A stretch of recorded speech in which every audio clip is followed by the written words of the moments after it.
こんにちは、うみこです。以前動画で達夫の友人からスズキのエブリィを譲ってもらったっていう話をしたんですが、この車がマニュアル車で私の運転免許はオートマ限定なので運転ができないっていう状態だったんですね。で、いろいろ迷ったんですけど、オートマの限定解除をすることにしました。限定解除したらいいですよってコメントしてくれた方がたくさんいらっしゃって、皆さんに背中を押してもらった形です。本当にありがとうございます。限定解除の方法として私は教習所に通う方法を選びました。教習始まってすぐはオートマ車と全然違いすぎて、本当一生無理なんじゃないかぐらいに感じましたね。本当に。で、とにかくすることが多いんですよ。で、マニュアル運転めんどくさいなって思ってしまって、自分でやるって決めたのに正直結構憂鬱でしたね。オートマ限定解除の場合、最低4次元の教習で卒検が受けられるんですけど、私は坂道発進が苦手で1コマ追加になってしまったんです。で、5次元目で OK が出ました。で、それで明日卒検でもし合格できたら合格の証明書がもらえて限定解除の手続きができるっていうことです。合格の暁には自分にちょっとしたご褒美を用意しようかなと思ってます。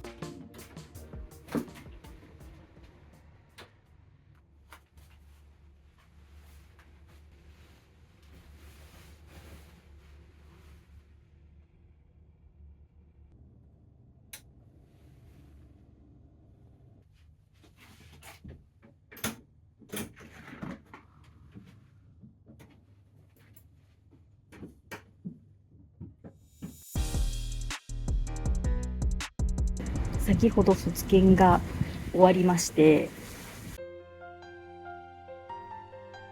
ほんと奇跡ですよ。絶対無理だと思って諦めてたんですが、合格できました。もう本当に良かった。合格できたんで、自分へのご褒美っていうことでディナー付きのホテル宿泊を用意しました。アパホテル&リゾート東京ベイ幕張、こちらに泊まります。なんでここにしたかっていうと、大浴場があるっていうことと、一番の理由これなんですが、運転免許センターが近いんですよね。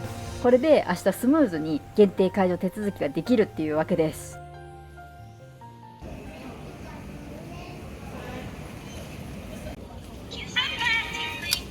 卒検の話に戻るんですけど、卒検の流れってですね、指示された教習所のコースを運転してミスがあると減点されていくんですね。で、最初100点から始まって検定が終了するまでに80点以上残っていれば合格っていうルールでした。この1回で必ず合格したいって気持ちがあって、もうすでに1次元追加になってるわけなんで、これ以上時間かけるのは嫌だっていう、もう絶対失敗できないっていうのでものすごく緊張してて、で3回エンストしたんですよ。もうやばいですよね。エンストするたびにエンジンをかけ直して最後までコースを走り切ることはできたんですけど、さすがに無理だよねって思って、エンスト1回で5点減点らしいんですよ。だから15点引いたらもう85点じゃないですか。あと5点しかないし、これ終わったなと思ってもう絶望しまくってたんですね。そしたらまさかの合格で、本当に奇跡だと思います。ギリギリのところでの合格っていうのは自分が一番分かってるので、これからしっかり練習して慣れていかなきゃなと思ってます。エブリィでの一人旅もね、ぜひ行きたいんですけど、まずは達夫に隣に乗ってもらって慣れてからですね。はい、今正直マニュアル運転全然楽しくないんでうまくできないし、めんどくさいし、もう早く慣れたいですね。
げとるわ3回エンストしたんだけど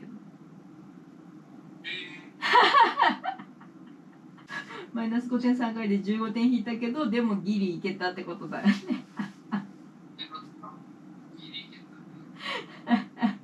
本当よかった。マジで無理かと思った。そんな状況だったんで。結果待ちって言ってた時は結構絶望してた。うん。さすがに無理だよねって思ってさ、マイナス15点引かれてさ、もう残りないじゃん、ほぼ。よ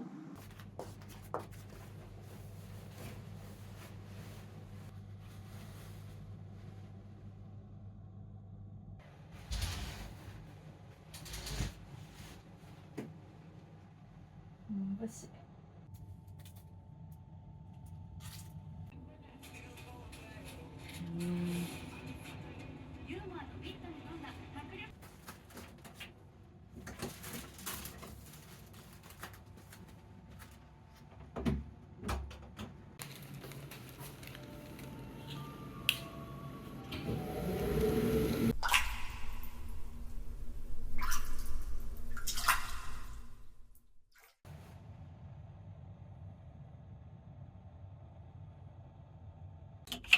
やばいやばいやばい、ギリギリ。やばいやばいやばい。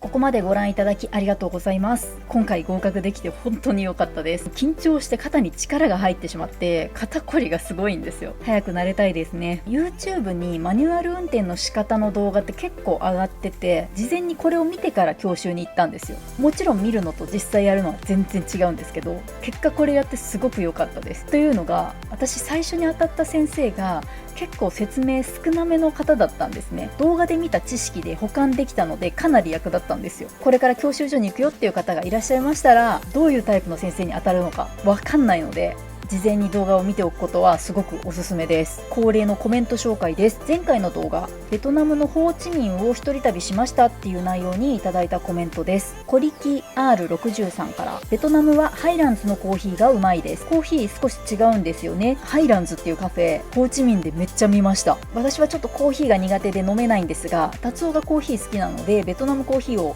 お土産に買っていったんですね。で、おっしゃる通り、ベトナムコーヒーって日本で売ってるのとちょっと風味が違うって言ってました。ありがとうございます。Q さんから、なんか日本の飲み屋街みたいですね。久保田や獺祭置いてるし、ドラゴンフルーツって美味しいですか？味の想像がつかない。今度挑戦してみようかな。ドラゴンフルーツは私は好きですね。見た目はすごく派手じゃないですか。でも味は意外とあっさりしてるというか、暑い日に食べたい感じの味ですね。読み方間違ってたらごめんなさい。しゅうこさんでいいんですかね。もとこさん、なおこさん、うみこさん。私はベトナムの女の子と働いてます。すごく参考になります。うみこさんの動画を見て話の幅を広げてます。本当ありがとうございます。めちゃくちゃ嬉しいですね。職場にベトナムの方がいらっしゃるんですね。お役に立ててめちゃくちゃ嬉しいです。ありがとうございます。マウイポカさんから、うみこさんの旅を見ていると久しぶりに海外旅行に行ってみたくなりました。私は海外でローカルのものを食べるとすぐお腹を壊すタイプで、いろいろ試した結果、旅行前から旅行中もビオフェルミンなどの整腸剤を飲むようにしたらあまりお腹を壊さなくなりました。それでもダメな時はやっぱりせいろがんです。なるほど。旅行の前からもう整腸剤で胃腸を整えておくっていう、それ良さそうですね。せいろがんですよね。海外行く時、達夫からせいろがん持ってった方がいいよってよく言われるんですけど、もう今回ばかりはなんで持ってこなかったんだって後悔しましたね。旅するブーコさん、うみこさんの体型維持の秘訣は何ですか？食べるときは食べる、節制するときはする、海子さん見てると私も頑張ろうと前向きな気持ちになります。ありがとうございます。すごく嬉しいです。旅中はなかなかできないんですけど、家にいる時は食後に運動するっていうのを意識してますね。最近は昼食後にヨガ、夕食後にランニングっていうのを習慣にしてます。今回紹介した以外にもたくさんのコメントをいただきました。皆様ありがとうございました。今回の動画はここまでです。それではまた次回。ご視聴ありがとうございました。